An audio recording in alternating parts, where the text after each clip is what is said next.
Zasluge za ustanovitev tega muzeja grejo pravzaprav gospodu Rudolfu Kerecu, ki je dolgo leta delal v Kovačiji, bil tudi ljubiteljski zgodovinar, zbiralec in on je začel že zelo zgodaj zbirati predmete, ki se navezujejo na železarno Muta in pa tudi na sam kraj. In ko so ljudje prepoznali to njegovo zbirateljsko žilico, so mu začeli prinašati tudi druge raznovrstne predmete.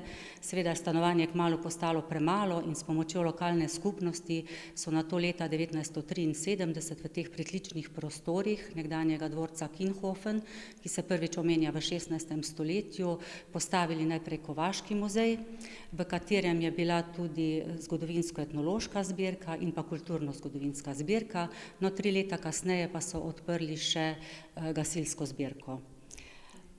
Naš muzej pravzaprav sodeluje in pomaga že od 90. let prejšnjega stoletja. Leta 1994 in 1995 smo prvič popisali in pa inventarizirali vse predmete, seveda s pomočjo gospoda Kereca. Potem smo v naslednjih letih pravzaprav zbirko dograjevali. Prišlo je do manjših sprememb, do manjših postavitev znotraj zbirke, do večje prenove je pa prišlo v letih 2015-2016.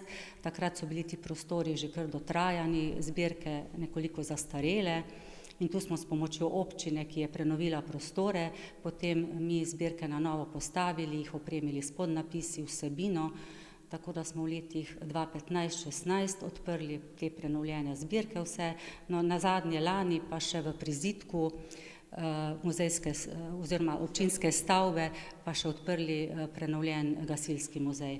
Zdaj, če takole pogledamo, te zbirke so res po prostorih, po sklopih, ne? Kateri sklopi so to, ko jih se da imenovati oziroma opisati?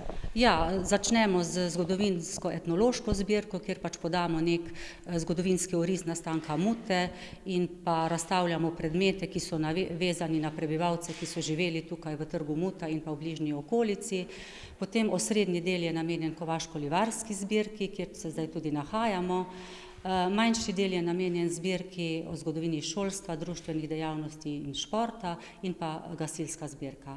To je tisto, tudi tam se vidi fascinantno, dobro ohranjeno, verjetno dobro ohranjeni predmeti, ne?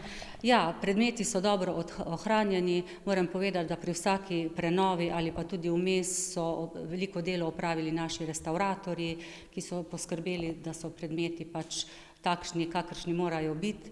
In mislim, da to sodelovanje med občino Muta in pa Koroškim pokrajinskim muzejem ves čas zelo dobro teče in to je tudi pravzaprav rezultat tega dela.